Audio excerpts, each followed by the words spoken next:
जय हिंद प्यारे दोस्तों, मैं सागर चौहान अपने यूट्यूब चैनल एग्जाम नगर ऑफिशियल में आप सभी दोस्तों का हार्दिक स्वागत करता हूं। तो दोस्तों, आज का जो प्रैक्टिस सेट है आपका हिंदी का प्रैक्टिस सेट शुरू करा दिया गया है। ये प्रैक्टिस सेट सुबह के 10 बजे आपका डेली होगा। तो यहाँ पर आप अपनी हिंदी की तैयारी को बहुत ही अच्छे लेवल तक बूस्ट कर सकते हो।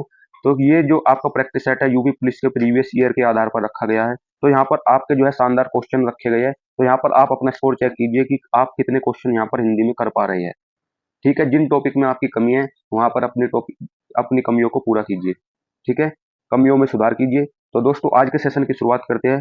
पहला हमारा क्वेश्चन हो जाएगा यहाँ पर, इनमें से जिसका जन्म अंडे से होता है वो व्यक्त करने वाला कौन सा एक शब्द है। ठीक है, जिसका जन्म अंडे से होगा उसको हम यहाँ पर क्या कहेंगे। तो देखिए, यहाँ पर पक्षी कहेगी तो आप पक्षी भी नहीं कहेगी। अंडाणु अंडाणु नहीं कहेगे। अंडज कह सकते हो, हाँ भाई अंडज कह सकते हैं। ठीक है, जिसका जन्म अंडे से होता है उसको आप अंडज कहेंगे। ठीक है, और यहाँ पर जिसका जन्म निम्न वर्ण में हुआ हो उसको आप क्या कहेंगे, यहाँ पर अंत्यज कहेंगे। ठीक है, ये भी ऑप्शन यहाँ पर नहीं होगा, बल्कि यहाँ पर अंत्यज किसे कहते हैं, जिसका जन्म जो है निम्न कुल में हुआ हो। ठीक है, निम्न जाति में हुआ हो उसको आप अंत्यज कहेंगे। तो देखिए, यहाँ पर अगला क्वेश्चन आपका हो जाएगा।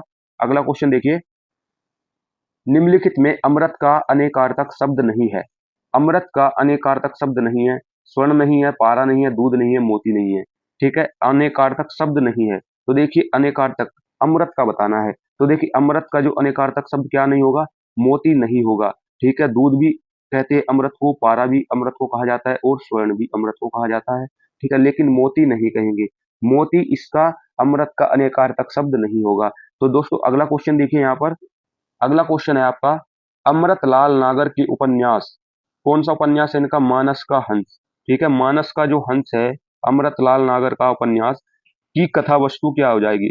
तो यहाँ पर देखिए ऑप्शन है, बुंदेलखंड का सांस्कृतिक जीवन, त्रासोन्मुख बुद्धकालीन भारत, लोरिक चंदा की लोक कथा, तुलसीदास का मानसिक विकास।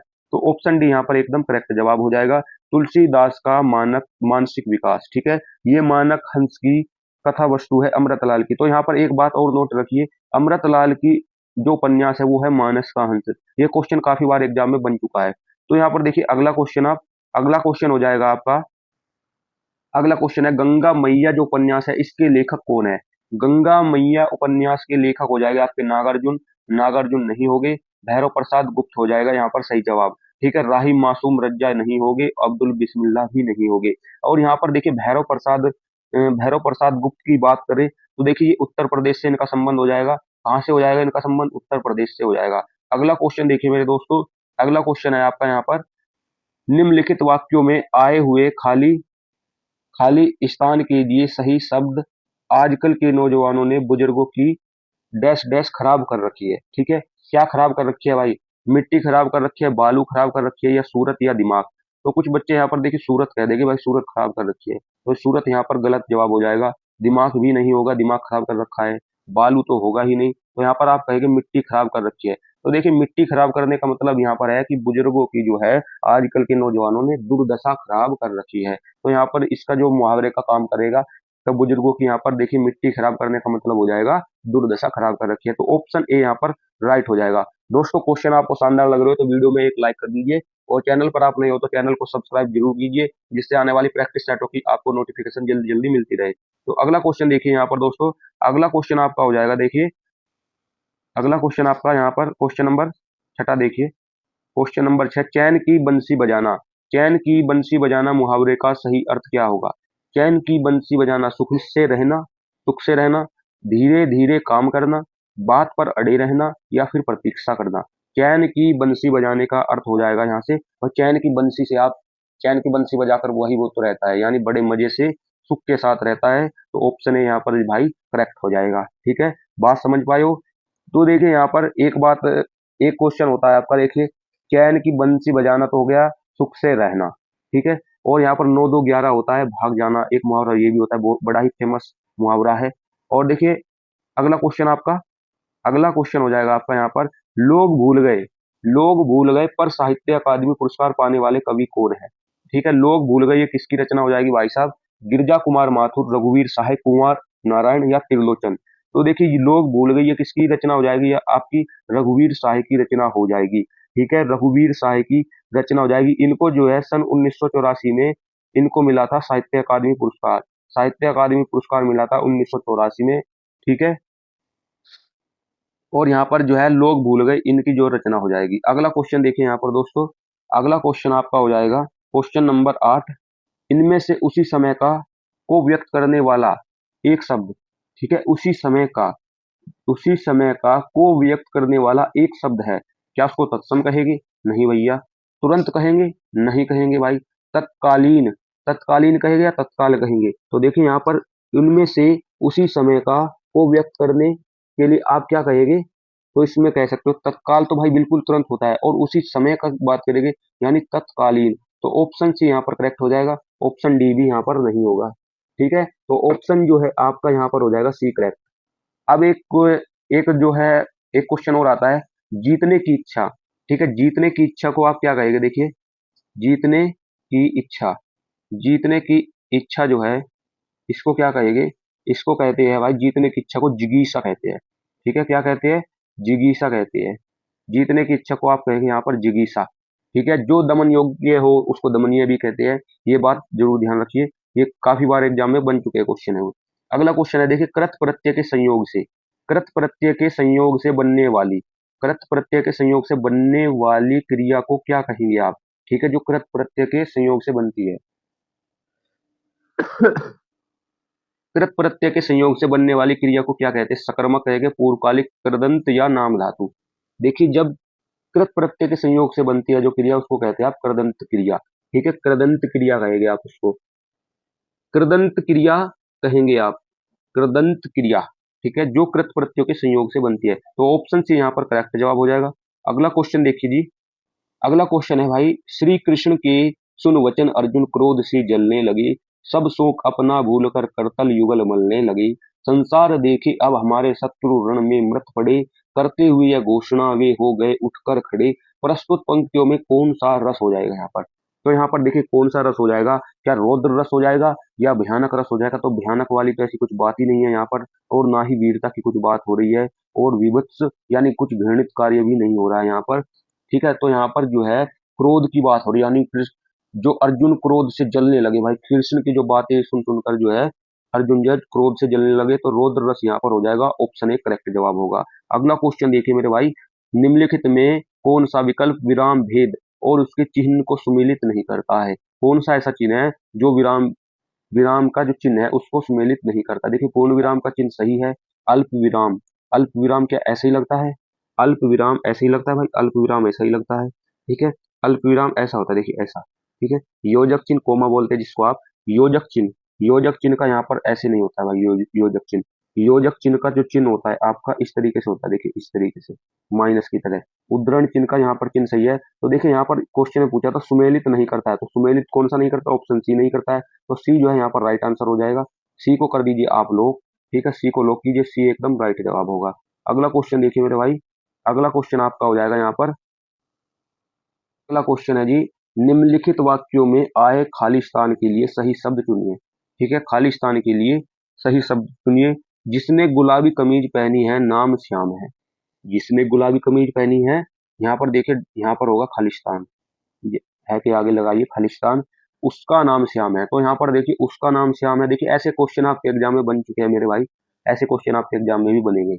जिसने गुलाबी कमीज पहनी है और यहाँ पर खालिस्तान है, नाम श्याम है, उसका नाम श्याम है, तो ऑप्शन भी यहाँ पर करेक्ट जवाब होगा।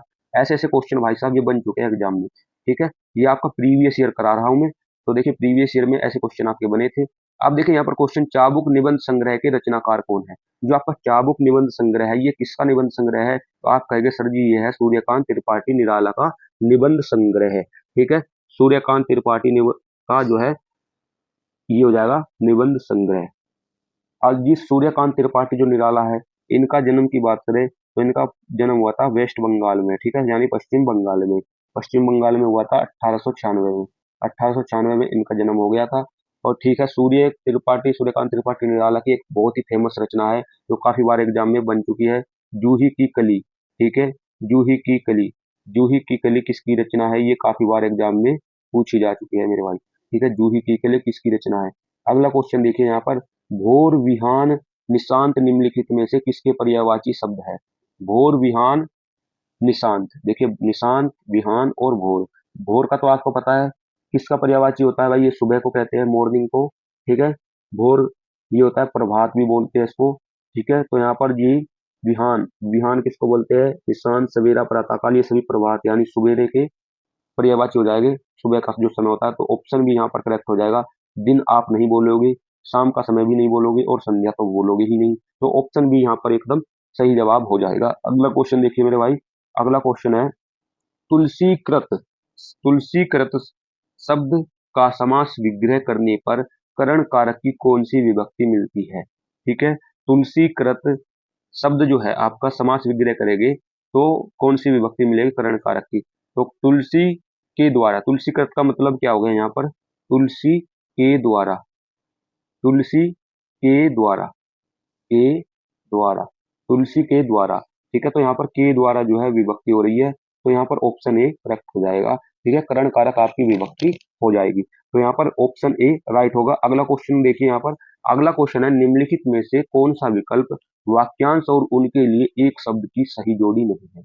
वाक्यांश और उसके जो है एक शब्द की जोड़ी सही नहीं। जो बहुत बोलता हो उसको आप वाचाल कहेंगे? जी भाई, वाचाल आप कहेंगे। जो कुछ नहीं जानता हो उसको क्या आप अज्ञ कहेंगे? जो कुछ नहीं जानता हो, हाँ भाई अज्ञ कहेंगे, जो कुछ नहीं जानता हो, ठीक है। जो मापा ना जा सके, जो मापा ना जा सके आप उसको अपरिमेय कहेंगे भाई, बिल्कुल कहेंगे। जो अनुकरण करने योग्य हो तो आप उसको क्या विश्वसनीय कहेंगे? नहीं भाई, विश्वसनीय नहीं कहेंगे, आप उसको कहेंगे अनुकरणीय, ठीक है। क्या कहेंगे? ये कहेंगे आप अनुकरणीय, अनुकरणीय, जो अनुकरण करने योग्य हो। तो अनुकरणीय यहाँ पर ऑप्शन डी जो है, ऑप्शन डी को आप करेंगे लोग, ऑप्शन डी जो है राइट हो जाएगा आपका। अगला क्वेश्चन देखिए मेरे भाई, जो भेदा ना जा सके वाक्यांश के लिए एक शब्द होगा, जो भेदा ना जा सके वाक्यांश के लिए एक शब्द होगा, तो क्या आपको सरस्वतीमान कहेंगे? नहीं कहेंगे। लौह पुरुष नहीं कहेंगे। अभेद्य, जो भेदा ना जा सके, तो ऑप्शन सी मेरे भाई यहाँ पर राइट हो जाएगा। ऑप्शन सी को कर दीजिए लोग, ठीक है। दुर्भेद भी नहीं कहेंगे, ठीक है। जिसको भेदना ही मुश्किल है भाई, जिसको भेदा ही ना जा सके, बिल्कुल नहीं भेद सकते, ठीक है। तो उसको आप कहेंगे जो भेदा ना जा सके अभेद कहेंगे। ऑप्शन सी जो है आपका लॉक हो जाएगा। अगला क्वेश्चन देखिए यहाँ पर, व्याल, उरग और पन्नग निम्नलिखित में से किसके पर्यायवाची शब्द है? देखिए, व्याल है, उरग है, पन्नग है, निम्नलिखित में से किसके पर्यायवाची शब्द है? क्या भोरा का है, या हाथी, या सियार, या सांप का? देखिए, सांप को आप कहते हो उरुग, उरग कहते हो, तो इससे ही आप इसका आइडिया लगा सकते हो। देखिए, उरग किसको कहते हैं यहाँ पर? उरग कहते हैं सांप को। उरग किसको कहते हैं यहाँ पर? सांप को कहेंगे। तो यहाँ पर देखिए, सांप को कहेंगे उरग, और व्याल भी आप सांप को कह सकते हो, और पतंग भी। तो भोरा भी नहीं होगा, हाथी नहीं होगा, और ना ही सियार होगा। तो देखिए, ऑप्शन डी को आप कर दीजिए लोग, ऑप्शन डी यहाँ पर होगा राइट, ठीक है। तो देखिए अगला क्वेश्चन, अगला क्वेश्चन भाई, यहाँ पढ़ा नहीं जाता, यहाँ पढ़ा नहीं जाता वाक्य में कौन सा वाच्य? देखिए, ये क्या बात है, यहाँ पर वाच्य प्रयुक्त हुआ है। यहाँ पढ़ा नहीं जाता, तो यहाँ पर कौन सा वाच्य हो जाएगा? देखिए, जब भी क्वेश्चन में असमर्थता दी गई हो, ठीक है, तो वहां पर वाक्य में असमर्थता दी हो, तो वहां पर आप कहेंगे सर जी यहाँ पर हो जाएगा भाववाच्य। तो ऑप्शन बी यहाँ पर राइट हो जाएगा। अवधि वाच्य नहीं होगा, कृतवाच्य नहीं होगा, और ना ही क्रमवाच्य होगा। ऑप्शन बी को कर दीजिए यहाँ पर लो, ठीक है। ऑप्शन बी हो जाएगा राइट। अगला क्वेश्चन देखिए भाई, अगला क्वेश्चन है निम्नलिखित कौन सा उपन्यासकार साहित्य अकादमी पुरस्कार से सम्मानित नहीं है? कौन सा ऐसा उपन्यासकार है जिसे साहित्य अकादमी पुरस्कार नहीं मिला है? तो क्या जैनेन्द्र कुमार हो जाएंगे? जैनेन्द्र कुमार को भी मिला है भाई साहब, जैनेन्द्र कुमार को मिला है, और मन्नू भंडारी को मिला है। क्या भगवती चरण वर्मा को नहीं मिला है? मन्नू भंडारी को यहाँ पर नहीं मिला है, ठीक है। मन्नू भंडारी को नहीं मिला है साहित्य अकादमी, भगवती चरण वर्मा को भी मिला है, और अमृतलाल नागर को भी मिला है। अमृतलाल नागर को आपका मिला था 1967 में, 1967 में मिला था। और यहीं पर बात करें हम ज्ञानेंद्र कुमार की, इनको मिला था 1966 में मिला था। और भगवती चरण वर्मा को मिला था आपका 1961 में, 1961 में मिला था भगवती चरण को, ठीक है। तो ऑप्शन देखिए यहाँ पर, जो बी है आपके मन्नू भंडारी, इनको जो है साहित्य अकादमी पुरस्कार नहीं मिला, तो जो है यहाँ पर ऑप्शन बी जो है आपका लॉक हो जाएगा, ऑप्शन बी यहाँ पर राइट हो जाएगा। अगला क्वेश्चन देखिए मेरे भाई, अगला क्वेश्चन है आपका, निम्नलिखित में से कौन सा विकल्प शब्द और उनके अनेकार्थक शब्द की जोड़ी सही नहीं है? ठीक है, कौन सी जोड़ी आपकी सही नहीं है? क्या अंक को चिन्ह भी कहेंगे, कह सकते हैं भाई, भाग्य भी कहा जाता है अंक को, ठीक है। अब यहाँ पर कोट, कोट को क्या आप किला कहेंगे? किला भी कहेंगे, और एक कोट एक प्रकार का वस्त्र भी होता है, ये भी बात सही है। और यहाँ पर ये ऑप्शन ए भी सही है।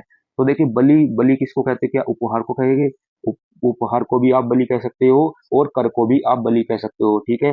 लेकिन यहाँ पर जो सर दिया है, सर को आप जो है श्रद्धेय या तालाब कह सकते हो, तालाब तो कह सकते हैं पर श्रद्धेय नहीं कहेंगे भाई, ठीक है। सर का जो है अनेकार्थक शब्द श्रद्धेय नहीं होता है। तो जी यहाँ पर, तो ये हो जाएगा ऑप्शन डी जो है यहाँ पर राइट आंसर हो जाएगा आपका। तो ऑप्शन डी को कर दीजिए भाई लोग, ऑप्शन डी यहाँ पर हो जाएगा आपका राइट आंसर। अगला क्वेश्चन देखिए, अगला क्वेश्चन है आपका, निम्नलिखित में असत्य कथन की पहचान कीजिए, ठीक है। असत्य कथन आपको पता करना है, क्या हो जाएगा, व्यंजन वर्गों के तीसरे, चौथे और पांचवें व्यंजन सगोश है। व्यंजन वर्गों के तीसरे, चौथे और पांचवें व्यंजन सगोश है। क्या व्यंजन वर्ग का जो तीसरा वर्ग है और चौथा वर्ग है और पांचवा वर्ग है, क्या ये सगोश है? तो बोलेगे भैया जी ये बिल्कुल सगोश है। हर वर्ग का तीसरा, चौथा, जो पांचवा वर्ग होता है वो होता है आपका सगोश, ठीक है। तो देखिए ये तो बात सही है यहाँ पर। और व्यंजन वर्ग के पहले और दूसरे व्यंजन अघोष होते हैं। तो देखिए व्यंजन वर्ग का जो पहला और दूसरा वर्ग होगा ये यहाँ पर आपका अघोष होगा। तो ऑप्शन भी राइट होगा। समस्त स्वर सघोष ध्वनिया है, जितने भी आपके स्वर है क्या वो सघोष ध्वनिया है? जी भाई, सघोष ध्वनिया है। सभी विसर्ग सघोष है? सभी विसर्ग सघोष नहीं है, ठीक है। सभी विसर्ग जो है आपकी सघोष नहीं होती, बल्कि ये होती है अघोष। क्या होती है? अघोष होती है, ठीक है। तो यहाँ पर ऑप्शन डी को आप कीजिए लोग। तो ऑप्शन डी जो है हो जाएगा आपका राइट आंसर। अगला क्वेश्चन देखिए भाई, अगला क्वेश्चन है, निम्नलिखित में से सही वाक्य की पहचान कीजिए। श्री कृष्ण के अनेकों नाम हैं। श्री कृष्ण के अनेक नाम हैं। श्री कृष्ण को अनेकों नाम है। श्री कृष्ण का अनेक नाम है।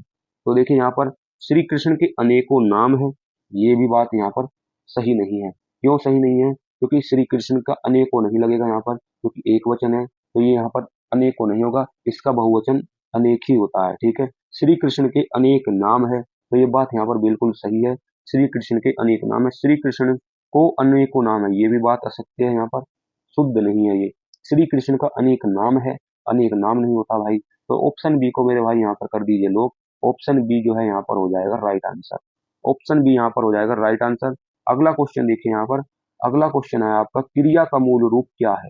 क्रिया का जो मूल रूप है वो क्या होता है? क्रिया का मूल रूप क्या होता है? क्या धातु होता है? जी भैया बिल्कुल होता है, धातु होता है। कर्म नहीं होगा, उपसर्ग भी नहीं होगा, और ना ही प्रत्यय होगा। तो क्रिया का जो मूल रूप होता है उसको क्या बोलते हैं? वो धातु बोलते हैं। तो ऑप्शन ए जो है मेरे भाई यहाँ पर हो जाएगा राइट आंसर। ऑप्शन ए हो जाएगा यहाँ पर राइट आंसर। अगला क्वेश्चन देखिए, निम्नलिखित व्यंजनों में नासिक्य व्यंजन है।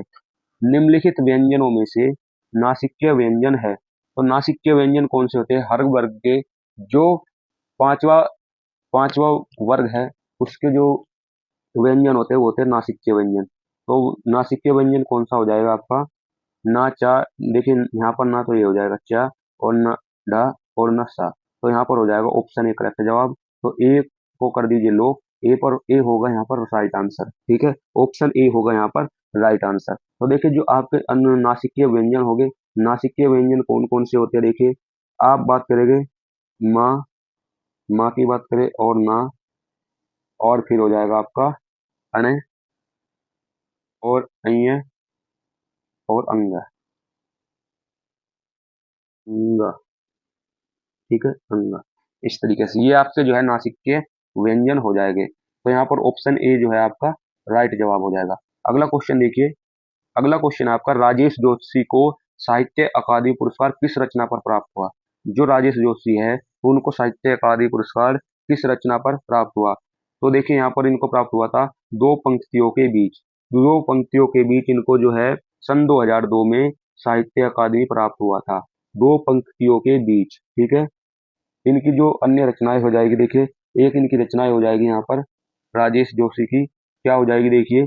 इनकी रचना थी एक मिट्टी का चेहरा, बड़ी ही फेमस रचना इनकी, मिट्टी की रचना, मिट्टी की रचना, ठीक है। मिट्टी की रचना इनकी बड़ी ही फेमस रचना है। और नेपथ्य में हंसी, नेपथ्य में हंसी, इनके जो है अन्य रचनाएं है, बल्कि बल्कि यहाँ पर जो इनको प्राप्त हुआ है ये इनकी सभी इनकी रचना हो जाएगी यहाँ पर, ठीक है जी।